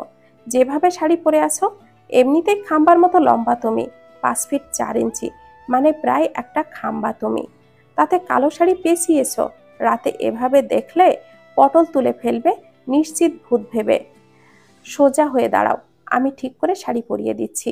বিয়ে করা বউ তুমি আমার, আমি তোমাকে শাড়ি পরালে জাহান নামে যাবে না বা ইজ্জত চলে যাবে না। আর হ্যাঁ, আমাকে মেয়ে মানুষ পাগল ভেবো না যে সুযোগ পেলেই তার ফায়দা ওঠাবো। একদিন নিজেই কত কথা বলবে। একটু কাছে আসো না, এখন আর আগের মতো আদর করো না কেন? অন্য কোনো মেয়ের সাথে চক্কর চলছে তাই না? কাছে না আসলে, ভালো না বাসলে অভিমানে গাল ফোলাবে, ভবিষ্যৎবাণী করে রাখলাম। তার দিকে তাকিয়ে ভাবছি, মানুষ মন উক্তি এত খারাপ কথা কিভাবে বলতে পারে? নিজের মতো করে বকবক করতে করতে শাড়ি পরাচ্ছেন উনি। কনফিডেন্স ভালো, বাট ওভার কনফিডেন্স কখনোই ভালো নয়। আপনি যা ভাবছেন তা কোনোদিনও হবে না। আমার ভালোবাসা, আমার স্বপ্ন, সবটা কেড়ে নিয়েছেন আপনি। কোনোদিনও ক্ষমা করব না আপনাকে আমি। আমার মনে যতটা ঘৃণা আপনার জন্য, কিভাবে আশা করেছেন আমি কখনো এইসব বলবো? কনফিডেন্সই মানুষের শক্তি। যার নিজের উপরে কনফিডেন্স নেই সে কেমন মানুষ? By the way, good night. But তুমি কি সারা রাত জেগে থাকতে চাও নাকি? খেয়াল করলাম শাড়িটা পরানো হয়ে গিয়েছে, খুব যত্ন করে শাড়িটা পরিয়েছে। আমি ঘুমাবো কোথায়? আশ্চর্য, বিয়ে করা বউ আমার, আমার পাশে আমাকে চাইলে টাইট হাক দিয়ে জড়িয়ে ধরেই ঘুমিয়ে যেতে পারো। আমি মাইন্ড করব না। কিছু না বলে বিরক্ত হয়ে তার দিকে তাকালাম। আমার পাশে ঘুমাবে না তো কি চিড়িয়াখানার বানরের সাথে ঘুমাবে? আপনার পাশে ঘুমানো ইম্পসিবল। তোমার কোনো চৌধুরী পরিবারে বিয়ে হয়নি। এই বেডরুমে সোফা সেট থাকবে, যে সোফার উপরে তুমি ঘুমাবে। একজন সিম্পল আর্মি অফিসারের সাথে বিয়ে হয়েছে তোমার। আমার সাথে সুন্দর সিম্পল একটা জীবন কাটানোর জন্য রেডি হও, আর চুপচাপ আমার পাশে ঘুমাও। কথাটা বলেই আয়াস লাইটটা অফ করে গিয়ে শুয়ে পড়ল। আমিও আয়াসের পাশে গিয়ে শুয়ে গুটিসুটি মেরে শুয়ে পড়লাম। বিশাল কোলবালিশটা মাঝে দিয়ে বর্ডার দিলাম। বেডের একদম কর্নারে এসে শুয়ে আছি আমি। একটু হলেই পড়ে যাব। অন্যদিকে ঘুরে কাঁদছি আমি। ভীষণ কান্না পাচ্ছে আমার। কোনোভাবে নিজের কান্নাটাকে আটকাতে পারছি না। অভিকে কি বলবো আমি? অভি যদি সুইসাইড করে, আমি কি এখন চাইলেই সবকিছু ছেড়ে চলে যেতে পারবো? কি করব আমি এখন? আমি এখন পালিয়ে গেলে সবাই বাবা মাকে সি করবে। বাবা মানুষের মাঝে মুখ দেখাতে পারবে না। সেকেন্ডে সেকেন্ডে ভীষণ যন্ত্রণায় জ্বলে উঠছে বুক, উড়ে যাচ্ছে মন। গভীর রাতে আমার বুক ফাটা আর্তনাদ শোনার জন্য কেউ জেগে ছিল না। কয়েক ঘন্টার ব্যবধানে প্রিয় মানুষটা হারিয়ে গেল নিজের জীবন থেকে। মেনে নিতে ভীষণ কষ্ট হচ্ছে, নিজেকে শেষ করে দিতে মন চাইছে। প্রিয় মানুষের হারানোর যন্ত্রণা এতটা ভয়াবহ হতে পারে আগে বুঝিনি আমি। নিজেকে শেষ করে দিলেও বাবার সম্মান নষ্ট হবে। কেন ভাবছি বাবার কথা আমি? বাবা তো একটা বারও আমার মনের কষ্টটা ভাবলো না। মস্তিষ্কে সেকেন্ডে সেকেন্ডে অভির কথা নাড়া দিচ্ছে। কাউকে ভালোবাসলে কি সহজে ভোলা যায়? এমন সময় আয়াস আমার মুখের সামনে একটা টিস্যু হাত দিয়ে এগিয়ে ধরে বলল, বালিকা, তোমার কান্না শেষ হলে চোখের পানি মুছে নাও। বেহুদা কাঁদছো তুমি। 2 দিন পর আবার কাঁদবে। কেন আমি ছাড়া অন্য কারোর জন্য কেঁদেছিলে তুমি? আয়েশের কথার কোনো পাত্তা না দিয়েই অভির কথা ভাবতে ভাবতেই ঘুমিয়ে গেলাম। আয়েশের কাজই অ্যাডভান্স কথা বলা। খুব ভোরে কোকিলের ডাকে ঘুম ভাঙলো আমার। চারিদিকে কোকিলের মিষ্টি ডাক, ভীষণ সুন্দর লাগছে। হালকা শীতে কোলবালিশ জড়িয়ে ধরে বেশ আরামে ঘুমোচ্ছি। হঠাৎই খেয়াল হলো কারোর তপ্ত নিঃশ্বাস আমার মুখে এসে পড়ছে। অচেনা এক শরীরের গন্ধ, অচেনা পারফিউম। হাতের মধ্যে ছোট ছোট চুল বাজছে। হঠাৎ মস্তিষ্কে মাথা নাড়া দিয়ে উঠল। আমার তো বিয়ে হয়ে গিয়েছে। কাল রাতে আয়েশের পাশে ঘুমিয়েছিলাম। ঘুম থেকে উঠে চোখ মেলে তাকিয়ে দেখি আয়েশের বুকে মাথা গুজে আছি আমি। কোলবালিশ ভেবে আয়েশকে জড়িয়ে ধরে রেখেছি। আয়েশও তার হাতের শক্ত বাঁধনে আমাকে জড়িয়ে ধরে রেখেছে। কি হয়েছিল কাল রাতে? আমরা এভাবে ঘুমিয়ে আছি কেন? অন্য কিছু হয়নি তো আবার? দুশ্চিন্তায় পাগল হয়ে আছি আমি। হঠাৎ বুকটা আঁতকে উঠল অজানা ব্যথায়। চিনচিনে ব্যথায় কেঁপে উঠলাম আমি। সাথে সাথেই আয়েশের শক্ত বাঁধন থেকে মুক্ত পাওয়ার জন্য আর মোড়া দিচ্ছি, তখনই আয়েশ ঘুম ঘুম কণ্ঠে বলল, শুভ সকাল ডিয়ার মিসেস। আমি চোখটা বড় বড় করে তাকিয়ে একটা ঝাড়ি মেরে বিছানা ছেড়ে উঠে আয়েশকে বললাম, আমি আপনার কাছে কিভাবে গেলাম? কোলবালিশ নেই কেন? নিশ্চয় আপনি বালিশটা সরিয়ে নিয়েছেন। খুব তো আমাকে ঘৃণা করে আমার কাছে আসবে না। কত বাহানা! কাল রাতে তো আমাকে আধমরা বানিয়ে ফেলেছিলে। অত জোরে কেউ জড়িয়ে ধরে? আমার দমটা বন্ধ হয়ে যাচ্ছিল। আমার ঘুমের ফায়দা নেওয়ার চেষ্টা করেছিলে তুমি। তাছাড়া সব কিছুতেই আমার দোষ দেওয়ার চেষ্টা কেন করো? হ্যাঁ, কে কাকে জড়িয়ে ধরে রেখেছিল শুনি? বাজে কথা একটুও বলবেন না। আমি কোলবালিশ ছাড়া ঘুমাতে পারি না। আপনাকে কোলবালিশ ভেবেছিলাম আমি, ব্যাস, এই ছাড়া আর কিছু না। কিছুটা অস্বস্তি আর কিছুটা লজ্জা মিশে একাকার হয়ে বাজে এক অনুভূতির সৃষ্টি হলো। ফ্রেশ হয়ে দরজা খুলে বাইরে বেরিয়ে দেখি শ্রুতি চিপস খেয়ে বেড়াচ্ছে। শ্রুতিকে ডেকে বললাম, কাল রাতে আমার রুম ছেড়ে চলে এসেছিস কেন? দুলাভাই আমাকে বলল তোমার আপাই তোমাকে আরোহীর পাশে ঘুমাতে বলেছে, তাই তো চলে গেলাম। তাছাড়া আমি এমনিতেই চলে যেতাম। আমি কি আর বুঝি না বাসর রাতে অন্য কারো নবদম্পতির মাঝে থাকতে নেই? এই, তুই এত পেকেছিস কেন রে শ্রুতি? মানুষটা তো আচ্ছা খারাপ। শ্রুতিকে ইচ্ছা করে ঘর থেকে তাড়িয়েছে, তার মানে বলিস কি উনি সরিয়েছে? মা মুগ্ধতা, এইদিকে এসো। আয়েশের মায়ের সাথে ওনার রুমে গেলাম। আয়েশের মা আলমারি থেকে 2টা বালা বের করে আমার হাতে পরিয়ে দিয়ে বললেন, আমার বৌমার জন্য আমি নিজে টাকা জমিয়ে বানিয়েছি মা। অনেক ভালোবাসা দিয়ে বানানো এই চুড়ি। আজ 100, কাল 500, এভাবে অনেক দিন টাকা জমিয়ে এই চুড়ি আমি বানিয়েছি। আমার তো কোনো মেয়ে নেই মা, তুমি আমার মেয়ে। বালা দুটো আমার হাতে পরিয়ে দেখলাম, সত্যি খুব সুন্দর দেখাচ্ছে আমার হাত।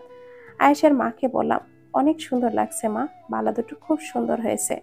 আয়েশের মায়ের মুখ ভরা মমতা, তার কথা বলার ধরনে বুঝতে পারলাম আমাকে সে একদম নিজের মেয়ের মতো করেই ভালোবাসছেন।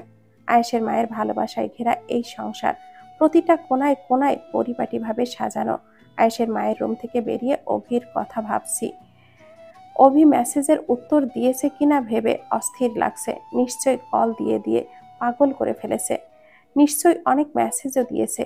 কি করব আমি? কারোর সামনে তো আর ফোন বের করতে পারছি না।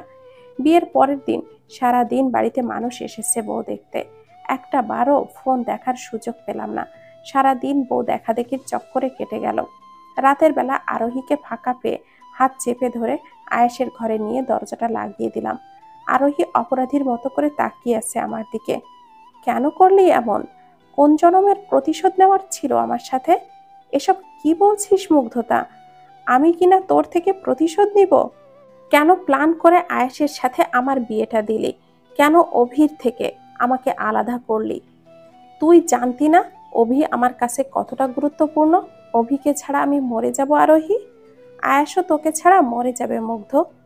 আরোহীর মিথ্যা কথা শুনে ভেতরের কষ্টটা আরো বেড়ে গেল। আয়েশের উদ্দেশ্যে আমাকে তার প্রেমের ফাঁদে ফেলার, আর আমি সেটা নিজের কানে শুনেছি। হু ইজ আয়াস আরোহী? আমি কি আয়াসকে চিনি? অভি আর আমি দুজন দুজনকে চিনি। হু ইজ আয়াস? এখন এই কথাটা বলা মানায় না মুগ্ধ। ও তোর স্বামী, বুঝতে পেরেছিস? আরোহী, এই বিয়ে আমার ইচ্ছাই হয়নি, তুই সেটা খুব ভালো করেই জানিস। তুই এখন এইসব কেন বলছিস?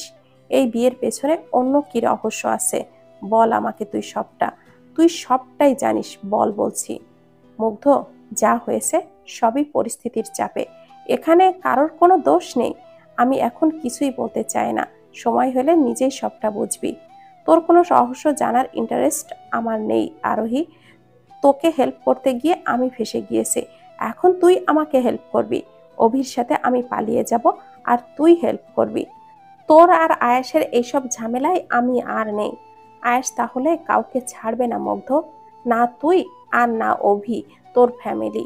অনেক ঝামেলা হয়ে যাবে মুগ্ধ। কিসের ঝামেলা? তোর সাথে না আয়েশের বিয়ে হওয়ার কথা ছিল? তুই পালিয়েছিলি বলেই তো আয়েশ আমাকে বিয়ে করেছে। এখন তুই ফিরে এসেছিস, বিয়েটা কর আয়েশকে। আয়েশ তো আমাকে ভালোবাসে না মুগ্ধ, আয়েশ তোকে ভালোবাসে। মনে আছে মুগ্ধ, গত বছর বসন্ত উৎসবে তুই আর আমি ঘুরতে গিয়েছিলাম, সেখান থেকে আয়াস তোকে দেখেছিল আর আয়াসের জীবনে বসন্ত হয়ে রং ছড়িয়েছিলি তুই। আয়াস প্রথম দেখাতেই তোকে ভালোবেসে ফেলেছিল। ভালোবাসা বোধ হয় এমনই হয় মুগ্ধ, এক পলকেই ভালোবাসা হয়ে যায়। আয়াসেরও তাই হয়েছিল। আয়াস এর এই বিয়ে আমার সাথে ঠিক হলেও আয়াস পাগল ছিল তোর জন্য, ভীষণ পাগল ছিল। আমি শুধু এটুকু তোকে বলবো মুগ্ধ, আয়াস তোকে ভালোবাসে বিয়ে করেছে। তবে আরেকটা কথা, বসন্ত উৎসবে আয়াস কিন্তু তোকেই দেখতে গিয়েছিল। জীবনের কিছু ঘটনা গোপনীয় থাকাই ভালো মুগ্ধ, কিছু সত্য জানতে নেই, জানলে কষ্ট বাড়ে। বাহ আরোহী বাহ, তাহলে তোর পালানোটা কি নাটক ছিল? আর তুই নিজেই তো আয়াসকে ভালোবাসিস। যাকে ভালোবাসিস তার সাথে বিয়ে ঠিক হওয়ার পরেও বিয়ের আসর ছেড়ে পালানোর মানেটা কি? এসব কি ছিল আরোহী? এই মুহূর্তে আমি আর কিছুই বলতে চাইছি না মুগ্ধ, প্লিজ আমাকে জোর করিস না। অনেক কিছু জানার মতো সঠিক সময় এখনো আসেনি মুগ্ধ। জাস্ট এইটুকু জেনে রাখ, আয়াস কোনো কিছুর রিভেঞ্জ নিতে নয়, তোকে ভালোবেসে বিয়ে করেছে। আরোহীর আবারও মিথ্যা কথায় ভীষণ অবাক হলাম আমি। কি হাইড করছে আরোহী?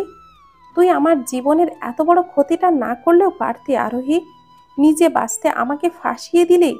তোর সাথে আমার আর কোনো রিলেশন নেই আজ থেকে। আজ থেকে ভুলে যাব তুই আমার সব থেকে আপনজন ছিলি। আয়েশের থেকে ঘৃণা এখন আমার তোর প্রতি বেশি হচ্ছে। আরে তোর মতো কাজিন থাকলে পৃথিবীতে মানুষ কাজিনদের আর বিশ্বাস করবে না, বুঝতে পেরেছিস? রুমে এসে দেখি আয়েশ ফোনে কথা বলছে, লাউড স্পিকার দেওয়া ফোনটা। ফোনের ওপাশ থেকে শোনা যাচ্ছে, স্যার প্লিজ কিছু করুন আপনি। পুলিশের কাছে কতবার বলেছি, এখনো কিছুই করতে পারলো না। আমার ছেলেটা দিন দিন নেশা করে আরো খারাপ হয়ে যাচ্ছে।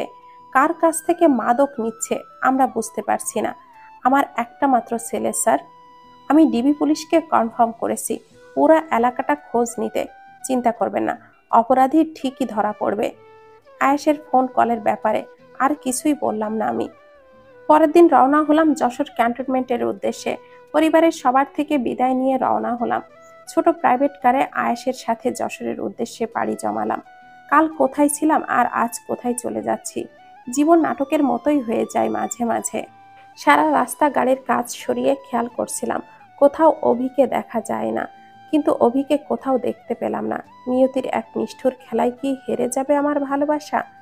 গাড়ির কাজ আয়াস উঠিয়ে দিল। আসার সময় রাস্তায় প্রচন্ড জ্যাম বেঁধেছে, গাড়ি প্রায় 1 ঘন্টা জ্যামে আটকে আছে। আয়াস বাইরে থেকে একটা হাত ফাঁকা কিনে এনে আমাকে বাতাস দিয়ে যাচ্ছে। পুরো 1 ঘন্টা আয়াস আমাকে বাতাস দিয়েছে, অথচ নিজে ঘেমে ভিজে গিয়েছে। আয়াসের এই ব্যবহারটা দেখে ভীষণ অবাক হলাম আমি। নিজে কষ্ট পাচ্ছে অথচ আমাকে কষ্ট পেতে দিচ্ছে না। গাড়িতে বসে ভাবছি, এই কি সেই ছেলে যার সাথে বিয়ের কথা হয়েছিল? হঠাৎ একদিন কলেজ থেকে এসে শুনি আমার বিয়ের কথাবার্তা হচ্ছে। সেদিন আম্মুকে বলেছিলাম আমার বিয়ে নিয়ে ভেবো না আম্মু, প্লিজ, আমি অন্য একজনকে ভালোবাসি। আম্মু আমার গালে থাপ্পড় মেরে বলেছিল, তোমার বাবা যেখানে বিয়ে দেবে সেখানেই তোমার বিয়ে হবে। আম্মুর সাথে কোনো রাগারাগি করে পরে বাবা খালামণি আর খালুকে খবর দিয়েছিল। খালামণি আর খালু আমাকে অনেক বোঝানোর চেষ্টা করেছিল। সেদিন অভির জন্য কেঁদে কেটে সুইসাইড করতে গিয়েছিলাম। তারপর খালামণি আমাকে বলেছিল, ছেলেটাকে নিয়ে এসো, আমরা কথা বলি। ভীষণ খুশি হয়ে অভিকে আমার বাসায় ডেকেছিলাম। কয়েকদিন বাড়ির পরিবেশটা নিরিবিলি ছিল। অভি যখন বাড়িতে বিয়ের কথা বলল, তখনই খালু বলল, মুগ্ধতা, ছেলেটাকে তুমি পছন্দ করো ঠিক আছে, আমাদেরও তো কোনো আপত্তি ছিল না, তবে আমরা জেনে বুঝে একটা খারাপ ছেলের সাথে তোমার তো আর বিয়ে দিতে পারি না। ছেলেটা বেকার হলেও বিয়ে দিতাম, কিন্তু ছেলেটার চরিত্র ভালো না হলে? ছেলেটার চরিত্র ভালো নয় মুগ্ধ। খালামণি, আব্বু, বাবা সবাই আমাকে বুঝিয়েছিল ছেলেটা ভালো নয়। অভিকে কারোরই পছন্দ ছিল না। তারা আমাকে বারবার বোঝাচ্ছিল, আমরা যেখানে তোমার বিয়ে ঠিক করেছি ছেলেটা অনেক ভালো, তোমাকে ভালো রাখবে। বাড়িতে সেদিন ক্লিয়ার ভাবে বলে দিয়েছিলাম, অভিকে তোমাদের পছন্দ নয় বলে তোমরা ওর নামে মিথ্যা অপবাদ দিচ্ছ। অভি ভালো হোক আর খারাপ, আমার অভিকেই লাগবে। বাড়ির মানুষ যখন আমার বিরুদ্ধে চলে গেল, কলেজে যাওয়া অফ করে দিয়েছিল আমার। অনেক অশান্তির পরে বাবা বলেছিল আমার এইচএসসি পরীক্ষার পরে অভির সাথে বিয়ে দিবে, কিন্তু এইচএসসি দেওয়ার পরপরই বাবা বলল, মুগ্ধতা, অভির রক্ত খুনির রক্ত, ওর বাবা একজন খুনি ছিল, ওর ফ্যামিলিতে তোমার বিয়ে কিছুতেই হবে না। অভির সাথে বিয়েতে কেউ রাজি না। সিদ্ধান্ত নিলাম পালিয়ে যাব। 7 দিন পরেই পালিয়ে যাওয়ার কথা ছিল, কিন্তু তার আগে জীবনটা কোথায় গিয়ে দাঁড়ালো। আর আমার পালিয়ে যাবার কথা শুধু একমাত্র আরোহীই জানতো।